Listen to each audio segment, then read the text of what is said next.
don't just look at people's successes. What really gives you insight is to look at people's failures and to see what did they do to overcome them, and like what was their strategy. I have learned much more from entrepreneurs in learning from their mistakes than from their successes. This is The Entrepreneur Way with Neil Ball. Unlocking the secrets of successful entrepreneurs 7 days a week. Subscribe to our podcast and follow us on Twitter at Neil D. Ball. Napoleon Hill said the power of the mastermind is the driving force. To discover how you can unlock the potential in your business using the power of a mastermind, go to mastermindunlimited.com. And now, here is your host, Neil Ball. Hello everybody, it's Neil Ball here. Thank you so much for joining me today on The Entrepreneur Way. The Entrepreneur Way is about the entrepreneur's journey, the vision, the mindset, the commitment, the sacrifice, the failures and successes. I'm so excited to bring you our special guest today, Chef Lizette. But before I introduce you to her, I have a little quote for you. Eric Maskin said, "I choose questions to work on according to how much they excite me." The Entrepreneur Way asks the questions so we all get the insight, inspiration and ideas to apply in our businesses. Chef Lizette, welcome to the show. Are you ready to share your version of the Entrepreneur Way with us? Thank you, Neil. Thank you so much for having me. I am really looking forward to this. So am I. Chef Lizette is proudly celebrating 25 years as a chef and hospitality professional. She is the founder of Chef Lizette Entertainment, an all-encompassing multimedia brand focusing on using good food as the catalyst to living your best life. Chef Lizette has cooked for more than 5 million people, including 5 US presidents, dignitaries, Fortune 500 executives, celebrities, and everyday folks. Lizette, can you provide us with some more insight into your business and personal life to allow us to get to know more about what you do and who you are? Absolutely. I think it's really, really important to first understand the DNA of where all this came from for me. Mm-hmm. I was born in Mexico City and then, moved as a child when I was very young to the United States. But I will tell you that my heritage, the breathing soul of hospitality of what I experienced in Mexico, and just the family celebrations, the Sunday dinners that happened every single Sunday at my grandparents' house, where 20 of us would pile in the house together every single Sunday, and everyone would have signature dishes that they would make. And food really became the understanding for me that it was a mark of celebration. Mm-hmm. It was a place to come together as a family, to have serious conversations, to have fun conversations. And so when it came time to think about what I wanted to do with my career, I really tapped into what really excited me as a child. And it was that. Mm-hmm. It was those moments, being with my family and having food being a centerpiece of that. Mm-hmm. So obviously you're a chef, which obviously is Chef Lizette, but can you just explain a little bit more about how you make money from what you do? Because obviously you have quite an interesting bio. Sure. So, in my 25-year career, there's many things that I've done to make a living, from working at catering companies to hotels like the Ritz-Carlton, to managing and producing events for my clients, working for other people like Wolfgang Puck, who has an enormous catering company. But more recently, at the same time, peppered into all of these years, I've also had my own private clients that I've cooked for, and that's been the majority of how I have made my income, of having private clients that I cook for. Mm-hmm. Okay. And what is it that you enjoy most about what you do? I love the spontaneity of it, the creative aspect, that I don't ever take anything for granted. I don't, clients have always asked me, well, what are your signature dishes, or what do you like to cook? And I will say that my specific specialty is understanding what my client wants to eat. So I always think out of the box. I always love that opportunity to create something new for a new client. I mean, I know that there's many chefs who have a whole catalog of recipes that they like to work with. And I really thrive and work best off of the organic and coming up with new and fresh ideas for my clients. And what is it that drives you, Lizette? Wow. A deep love for serving other people. That's a great answer. I mean, when it comes down to it, I could say food, but, to be quite honest, sometimes being a chef is a thankless endeavor. Just being in the hospitality industry in general can sometimes be a thankless endeavor. But when you hit the point in your career where you're asking yourself, why am I doing this? And more important, why am I continuing to do this? It really forces you to ask those tough questions. And so for me, now after 25 years, it is a definitive answer that it is a complete honor for me to serve other people. And that is my why every single day. And do you work quite long hours? Because I know in quite a lot of sort of catering jobs do involve that. So is it the same for you? Do you have to work quite long hours? That's a funny question. Yeah. I mean, listen, I have 2 full-time jobs because the first job pays me very well as a private chef. And as an entrepreneur, meaning of building my brand, so Chef Lizette Entertainment, I devote equal amounts of time. And so my days end up being anywhere between 15 to 18, 19 hours a day. So my suspicions were right. Yes. And we're talking about 7 days a week. I don't believe, I've never lived in a Monday through Friday mindset. And, the hospitality industry, you've always had a different kind of working schedule anyways. And so for me to be an entrepreneur just was a perfect fit because I absolutely love what I do. And therefore committing Monday through Sunday is easy. So you're working 7 days a week, 15 to 17 hours a day. Yep. How do you relax when you're not working in the rest of the day? Well, I mean, I should also mention that for me, and I've shared this with many people, the key to my longevity and stamina, if you will, is that every single day, while I work as hard as I do, I also make it a point to pepper in joy, personal joy, personal, going to the gym or doing a spa day for 3 hours. I mean, even though I go and work really hard 7 days a week, I also make it a point to put in my personal life in there as well. So that means phone calls to people that I love. And, so I always make it a point to have fun, my own fun, 7 days a week. And do you have any entrepreneurial role models? Oh, I have many. My goodness. It actually first starts from my family. My grandfather is the head, you could say. He's the grand poobah. He had his own business for more than 55 years, and he literally worked 1 week up until his death. He died at 91 years old, and he literally worked. I mean, hospitalization was the only thing that took him away from his business.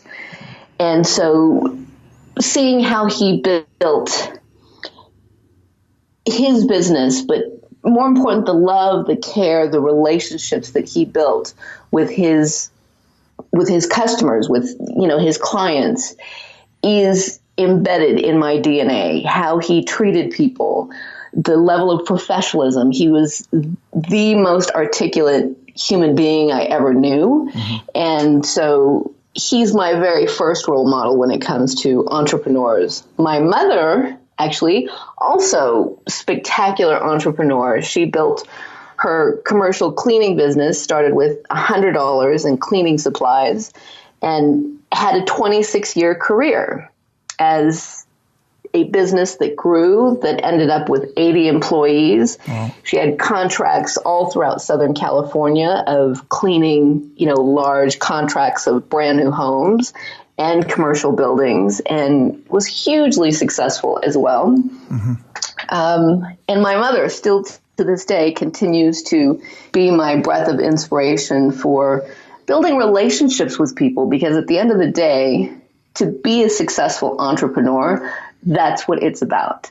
If you are not, and it doesn't have to mean that you have to be so extroverted, because I know that there's many more shy, introverted entrepreneurs, but the hallmark, the real backbone of a successful business is the ability to build strong relationships with people, not just your customers, but your employees, your vendors, everyone who you interface with. That is really one of the keys to success, of knowing how to nurture and build relationships. And so for me, my mother continues to be that. And then in the public world, people, mentors or people that the world would know, first and foremost, is Gary Vaynerchuk, who wrote the book Crush It and Thank You Economy and Jab, Jab, Jab, Right Hook. He is, in my mind, the leading teacher of social media and how to build a relationship with people online. Are you familiar with Gary Vaynerchuk? Yes, I am. I've read his book, Crush It. I like Gary. Yeah, so he's absolutely number one in my book. And then there's people that go way, way back. I mean, when I was 18 or 19 years old, I don't remember now, I read the book of Lee Iacocca, who was the CEO of Chrysler Corporation, who had a very strong DNA and understanding of what the market needed. Not just in the car industry, but he had thoughts that were very, I think, ahead of his time. And so I would say Lee Iacocca is another one. Jack Welch of IBM, and there's just many, many others. Oprah Winfrey in my mind is a huge, huge icon that I have looked up to and learned from since I was 17 years old, and how she has built her complete empire has been really something to learn from. Yeah, she's done really well, hasn't she? Can we just go back to the time before you were an entrepreneur now and talk about some of the difficulties that you had to overcome to start your business?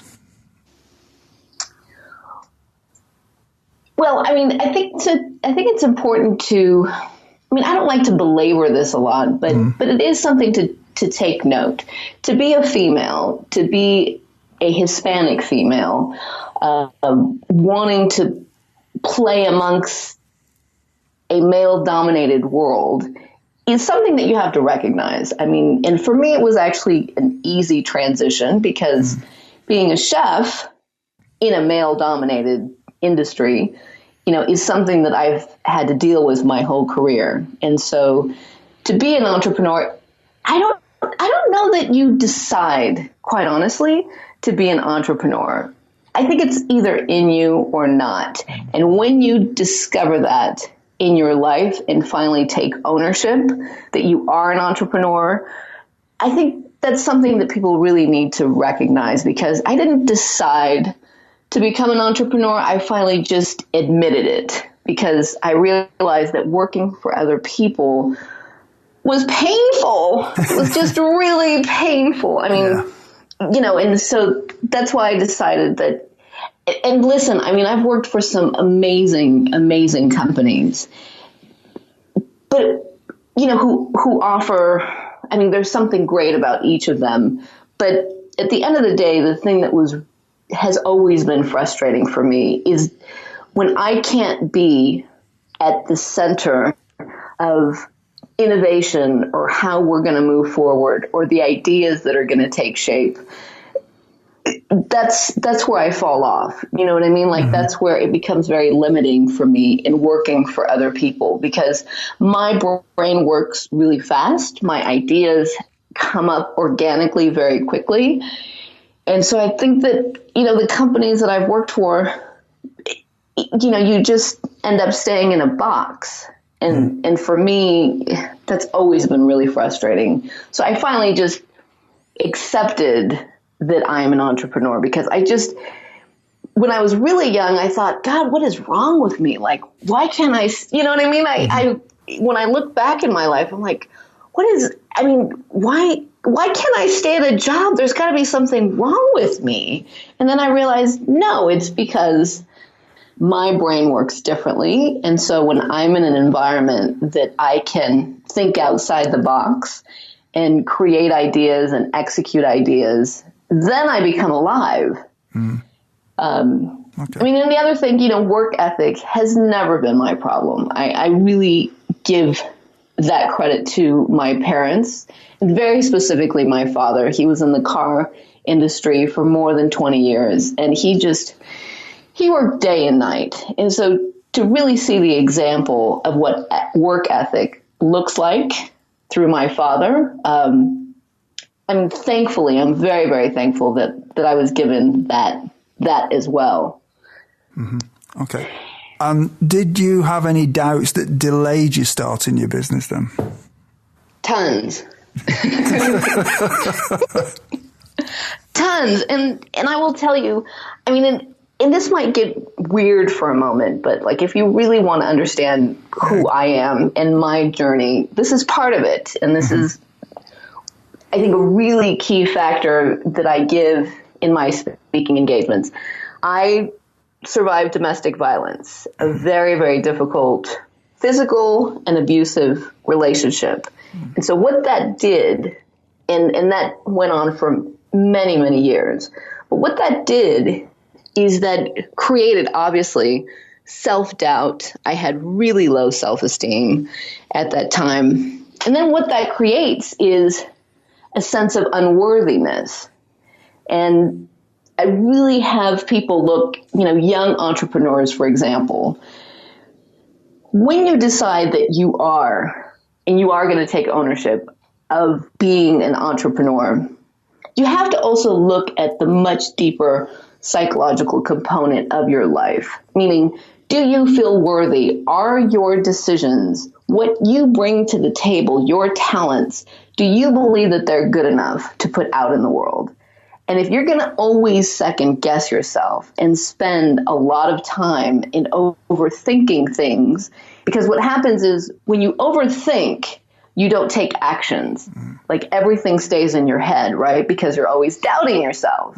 And so the moment you can make that switch of really, whatever it is, whether it's building self-confidence or being around confident people or reading tons and tons of books like I did, whatever it is you have to do to really have the strength of what it is to be an entrepreneur. Because at the end of the day, it's about taking action. And if you're second guessing every single decision that you make, you're going to be paralyzed. And you're not going to be able to be effective as a leader, as someone who's trying to put something out in the world. Taking ownership of being an entrepreneur. So when you did that, what mistakes did you make that slowed your journey?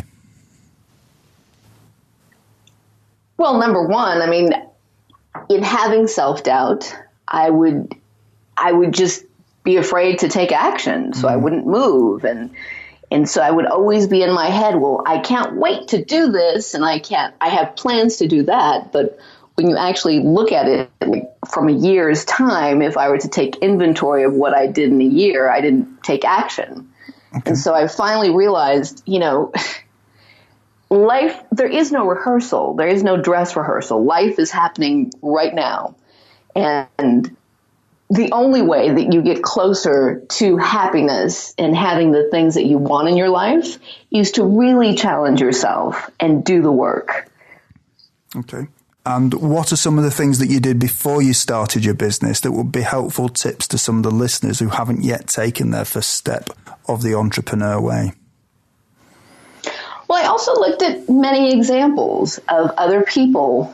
And here's the thing that I really important that people need to look at. Don't just look at people's successes. what really gives you insight is to look at people's failures and to see what did they do to overcome them, and like what was their strategy. I have learned much more from entrepreneurs in learning from their mistakes than from their successes. We often hear more about their successes than failures, though, don't we? People don't tend to write books about how they failed very often.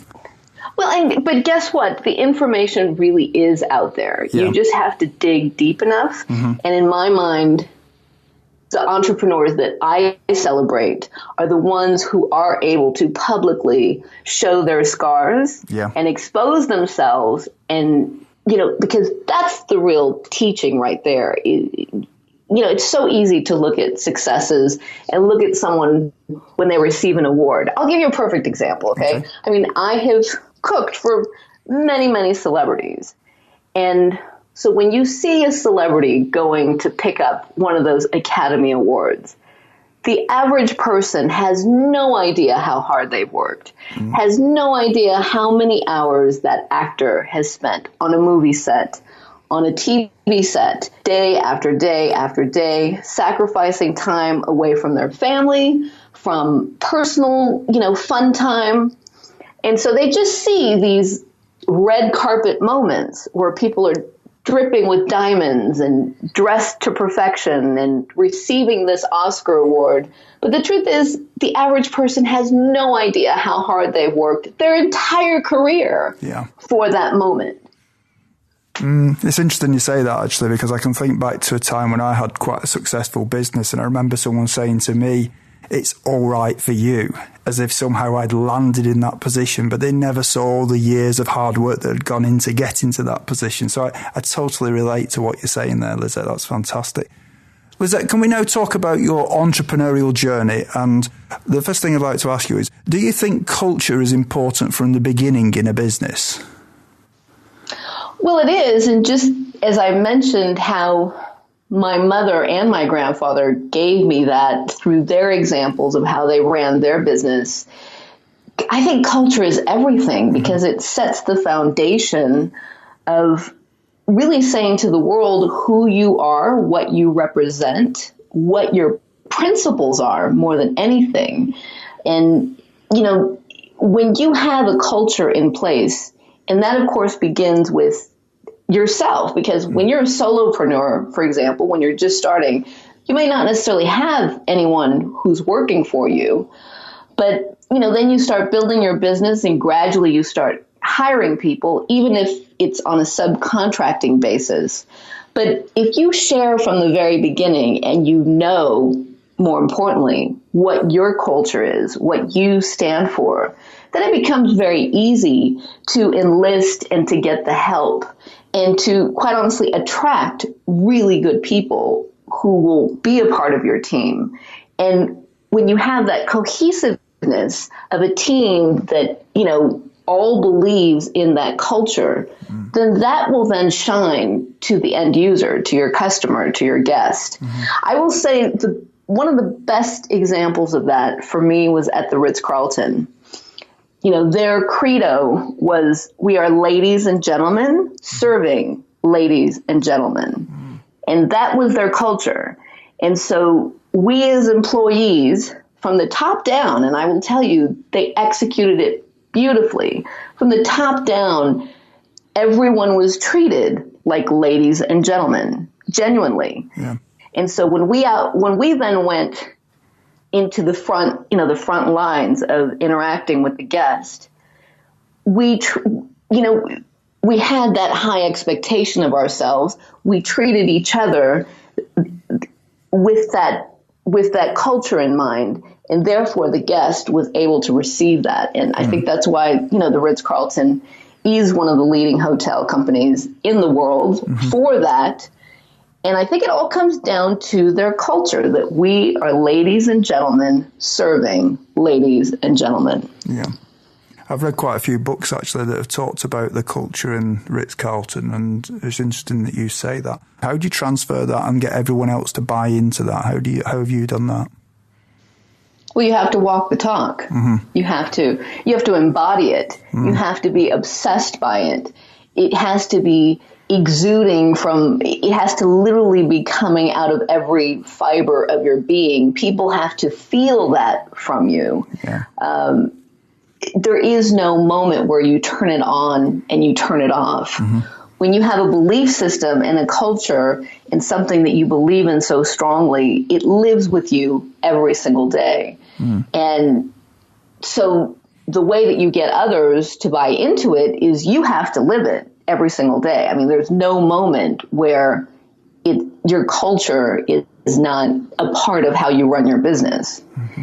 I mean, in my mind, it's at the centerpiece of every meeting, of every strategy meeting, of every projection that you have year after year. It has to be there. Yeah. Okay. Knowing what you know now, is there anything that if you'd known it when you started out would have helped you to shortcut the learning curve? You know what? I think the best thing that anyone can take away is to not compare yourself to anyone else's journey. I mean, quite honestly, listen, I'll be 45 next year. I'm next month. Mm-hmm. I'm really proud of that. And when you get to the point in your life that you can really say you have no regrets, because everything that I've gone through in my life, both good and horrible, has been designed for a purpose. Mm-hmm. And it's when you look at from an outward vision of what other people have achieved and what other people are doing, that's when people just really stagnate and really stop their own success. My advice is to not regret one thing that has happened in your life. Just take action now, learn from your life, and just do better every single day. That's great advice. And how much does gut feeling influence your decisions in your business? Oh, everything. It's everything, because I'm a very feeling person. Mm-hmm. And I have great instinctive compass of reading people, feeling their energy, watching them when they feel that no one is watching them, listening to, and this one's really important. This one's kind of hard to even explain, but for people like my mentors and people who I have studied and learned from year after year, I don't just look and listen to what they're saying. I'm listening to what they're not saying. Mm-hmm. And that's hard, because what people don't say is equally as important as what they say. Yeah. Does that make sense? Yeah, absolutely. So, Lizette, life is made of constant change, whether we like it or not. And some would say the only constant in life is change. So how do you keep up with change? Well, change is literally, God Almighty, if there was another word for cooking, you would use the word change. Mm-hmm. There has not been one moment, not 1 minute, literally, in my 25-year career where things don't change on an hour-by-hour basis. Mm-hmm. And that could even be from, I planned a menu in the morning, and by midday, I've already shopped for it, and 2 hours before dinner, everything's canceled or changed. Or, in the event world of producing events, like the same thing has happened. When I've given a speaking engagement, and everything was supposed to be orchestrated and organized perfectly, change has been a part of my daily routine. And so I know that many, many people are daunted by change. I actually thrive. I literally thrive, and I do my best work when something has to be changed, literally within 5 minutes. Like, I'm ready to roll, because that's been my DNA for my whole career. I wouldn't expect anything less other than change, because it is constant. It's the absolute. Yeah, what a fantastic answer. And what is your favorite book on entrepreneurialism, business, personal development, leadership, or motivation? And can you tell us why you have chosen it? Oh my God, there's so many that have been a part of who I am. Yeah. But the book that I will tell you that most resonates with me, that really embodies who my grandfather is, who my mother is, and who my father is, really is Gary Vaynerchuk's Thank You economy, which speaks to the DNA of an entrepreneur, but how to give thanks. Like, what does a thank you look like, and how do you take action? And it goes from the smallest thing to sending a tweet, to responding, to saying hello, to taking action to resolve, a client difficulty or whatever the case may be. I really think, and listen, Gary Vaynerchuk has written many, many great books, and he actually has a brand new one coming out called the Ask Gary V book, which is based on his podcast and his video show that he did. Mm-hmm. And they're all great books, but the Thank You economy, in my mind, is the religion. It is it's the culture of who he is and what he puts out in the world. And so for me, that's the book that I just love dearly. And how have you applied that in your business? Have you applied it in any way? Every single day. Yeah. Every single day, from, someone new who has joined me on Twitter or on Snapchat, or who has come to a speaking engagement, or to a new client who I'm attracting to cook for. I apply it every single day. Okay. Everyone, when you have a busy life, listening to audiobooks is a great way to expand your knowledge in the time that you may be doing other things, such as driving or when you are at the gym. We have a special offer for you of a free audiobook of your choosing. To choose your free audiobook, go to www.freeaudiobookoffer.com. As long as you haven't already signed up, you will qualify. Lizette, what I'd like to do now is just talk a little bit about the future and things. So what one thing would you do with your business if you knew that you could not fail? Wow. What's the one thing I would do if I knew I could not fail? Yeah. I think that I push myself every day to asking those questions to begin with. Okay. And so when I look at what I know about the future is this. What I know about 25 years of doing what I've done has taught me this, that it doesn't happen overnight. When people ask me, oh, how did you get to cook for Lady Gaga or do this and do that? It literally comes from the micro moments of day-to-day action. Like, for example, you found me to do this podcast, which is truly flattering. I mean, anytime someone wants to interview me it's breathtaking. So how do you get to that point where you get noticed, or people want your attention and they're listening to what you have to say? It's about literally doing the work in the micro moments, day after day after day. And so when people ask me questions about the future, what do I say? I say, I put my head down and get to work today. Because that's the only way you get to the future. Now, mind you, of course, you have to have strategy and you have to have a plan so that you know that you're working towards something.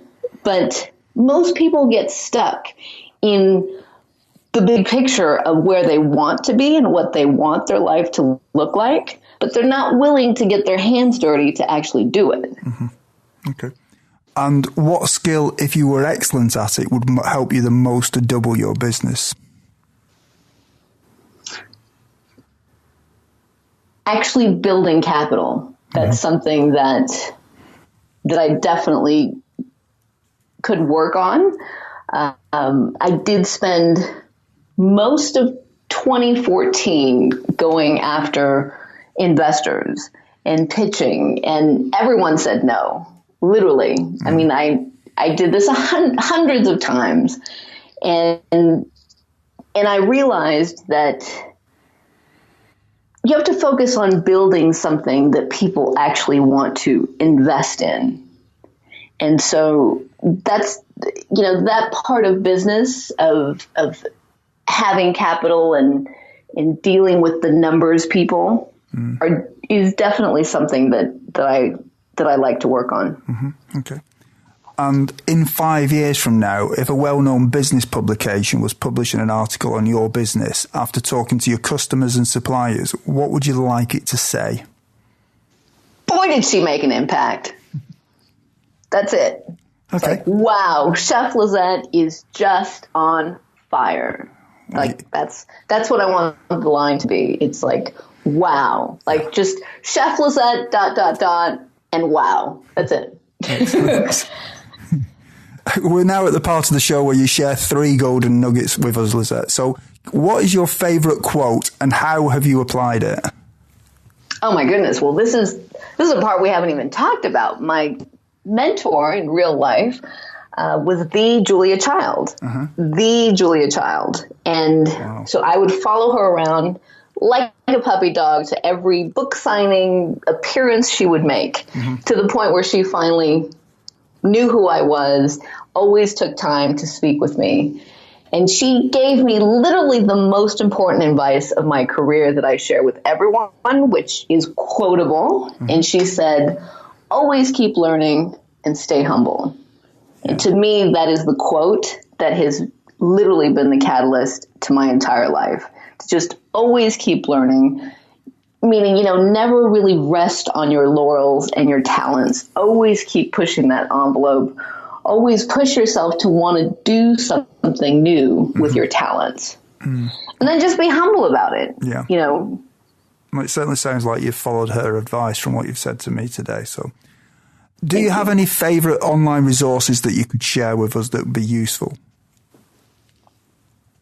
Well, YouTube. My goodness. I mean, if you want to learn how to get better at Snapchat, look at videos on YouTube. I mean, there's just so many learning tools on YouTube to literally learn how to do anything. TED.com, which has, really orchestrated, in my mind, the best forum of speakers from around the world talking about interesting subjects. I mean, very varied, from technology to psychology. I mean, just everything. If you just go to TED.com, it's such a wealth of information there. Okay. And what is your best advice to other entrepreneurs out of all the things you can think of? You have to take action. I mean, literally, you have to. And taking action also means really looking in the mirror and asking yourself, do I have what it takes? Like, am I an entrepreneur? I mean, it's a very popular thing to be right now. But the truth is, it's not a thing to be. Like, real entrepreneurs, there's nothing else. You know what I mean? Like, there's no other life for us. And so when someone asks me, how do you work 7 days a week? Like, there's nothing else. I mean, I love it. I can't imagine anything else. And so, like, really asking yourself, do I have what it takes? Or am I just fooling myself? Am I just doing this because it's the popular thing? Yeah. And of course, when you love doing what you do, then it stops being work, doesn't it? That's the thing. Literally. I mean, I know it's so cliche-ish, but listen, I mean, I physically work hard. So, as a chef, you're physically working hard. So to say that I haven't worked one day in my life, I mean, my body will tell you differently. But the truth is, it just doesn't feel like work. It really, really doesn't. That's great. Everyone, if you didn't manage to get a note of Lizette's favourite resource or her favourite book, you can find the links on Lizette's show notes page. Just go to theentrepreneurway.com and search for Lizette or Chef Lizette in the search box.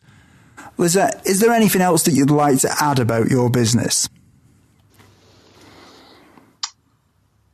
I just have a really, really deep passion of getting people to get back in the kitchen. I mean, at the end of the day, when you look at all the different things that I do, from being a private chef to being an entrepreneur, at the heart of it all is a deep understanding that I have lived and breathed the benefits of eating well. And eating well literally happens at home and making your own meals. And in my mind, eating well is living well, because more important than just the food, the act that you're taking the time to cater to yourself. When you put yourself right at the very top of your list, that you know how to cater to yourself, then it becomes very, very easy to cater to other people. And that's how I think that we change the world. We don't change the world with big things. We change the world by being the very best self that we can be. And that includes a lot of things of how we take care of ourselves. And when you do that, it's very, very easy to do it for other people. Mm-hmm. You know, Lizette, it's been an absolute honour having you on here. You really have, the passion has really oozed out of you, and I really have enjoyed chatting to you. So thank you very much for coming on the show. Thank you. It's been a real pleasure. Thank you, Neil. I appreciate it. You're welcome. Thank you. Thank you for listening to The Entrepreneur Way. Subscribe to our podcast and follow us on Twitter @Neil D. Ball.